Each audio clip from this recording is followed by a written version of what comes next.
शरबत के नाम पर एक कंपनी है जो शरबत तो देती है, लेकिन उस शरबत से जो पैसा मिलता है उससे मदरसे और मस्जिदें बनवाती है। ठीक है, उनका मजहब है, लेकिन आप यदि वो शरबत पिएंगे तो मस्जिद और मदरसे बनेंगे। और पतंजलि का गुलाब का शरबत पीते हैं आप, लो ये शरबत पिएंगे आप तो गुरुकुल बनेंगे, आचार्य कुलम बनेगा, पतंजलि विश्वविद्यालय, भारतीय शिक्षा बोर्ड आगे बढ़ेगा। इसलिए मैं कहता हूँ ये शरबत जिहाद भी, जैसे लव जिहाद, वोट जिहाद चल रहा है ना, ऐसे शरबत जिहाद भी चल रहा है। तो लो, आपको इस शरबत जिहाद से बचाना है तो सब तक ये।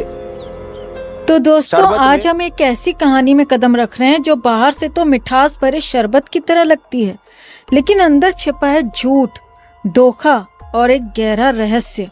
एक तरफ है पतंजलि, जिसके लाला रामदेव हर बार नए प्रोडक्ट्स के साथ सुर्खियां बटोरते हैं।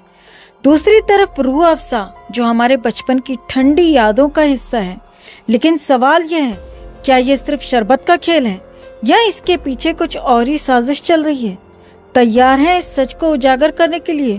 तो चलिए शुरू करते हैं।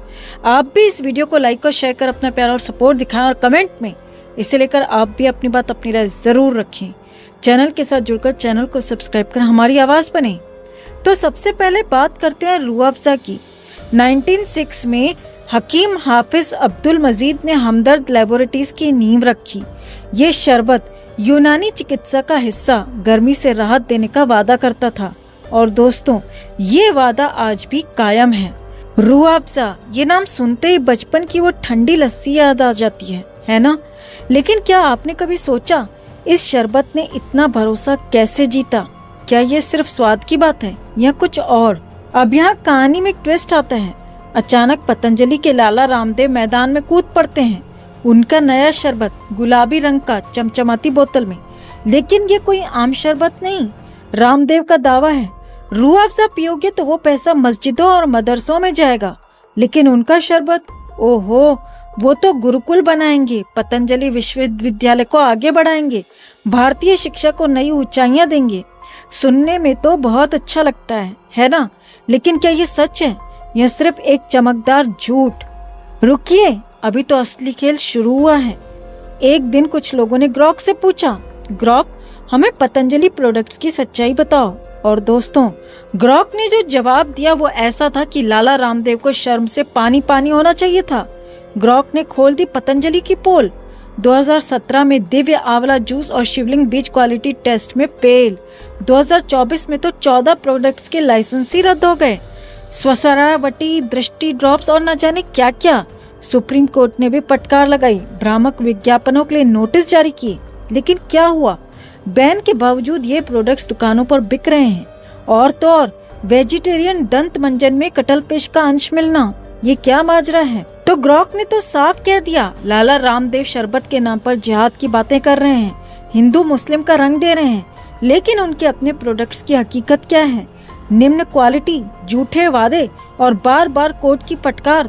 रामदेव कहते हैं कि उनका शरबत गुरुकुल बनाएगा, लेकिन ग्रॉक की माने तो ये सिर्फ उनकी जेबें भर रहा है। लोग मूर्ख बन रहे हैं, ना कि गुरुकुल या विश्वविद्यालय खड़े हो रहे हैं।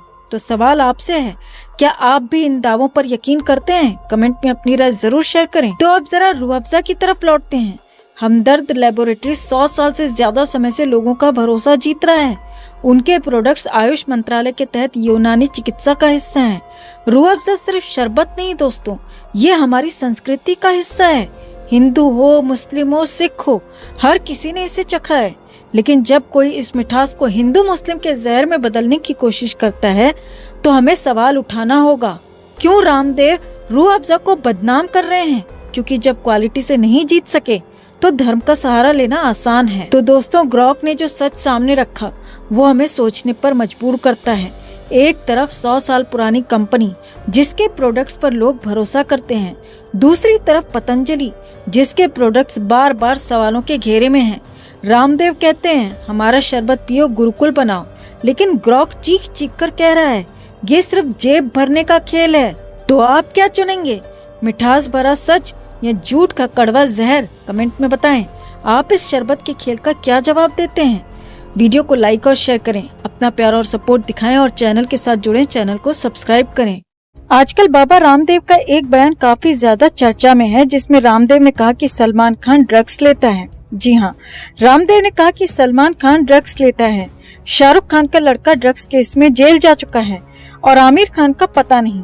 योग गुरु के नाम से मशहूर और कथित बाबा रामदेव मुरादाबाद यूपी में आर्यवीर और वीरांगना सम्मेलन में नशा मुक्ति पर भाषण दे रहे थे। हम रामदेव को बाबा नहीं मानते दोस्तों, तो हम उन्हें रामदेव या लाला रामदेव ही कहेंगे, क्योंकि ये जनाब कोई बाबा या योग गुरु नहीं है, बल्कि एक प्योर बिजनेसमैन है। और उससे भी बड़ी बात कि राजीव दीक्षित की सस्पिशियस मौत मामले में लाला रामदेव पर ढेरों आरोप लग चुके हैं। कहा जाता है कि ये अपनी पावर यूज करके बच गए थे। हम इस पर एक डिटेल्ड वीडियो ला सकते हैं अगर आप कमेंट में लिखते हैं कि वी वांट दैट वीडियो। खैर, रामदेव मुरादाबाद में बॉलीवुड में नशेबाजी पर बोल रहे थे, लेकिन उनका भाषण हमें राजनीति से प्रेरित लगा और ऐसा लगा जैसे वो किसी एक पार्टी के पजामे में घुसकर अली बाबा की सुरंग को चाट रहे हों। रामदेव ने सिर्फ सलमान और शाहरुख के बेटे आर्यन पर ही बोला और साथ में बॉलीवुड के एक्ट्रेसेस के बारे में भी कहा, लेकिन अपने चहेते लोगों का नाम उन्होंने नहीं लिया। ऐसे कैसे चलेगा रामदेव लाला जी? अजय देवगन गुटखा बेचता है, अमिताभ बच्चन गुटखा बेच चुका है, आपका खास यार अक्षय टॉयलेट कुमार गुटखा बेच रहा है। क्या गुटखा पान मसाला नशाखोरी में नहीं आता?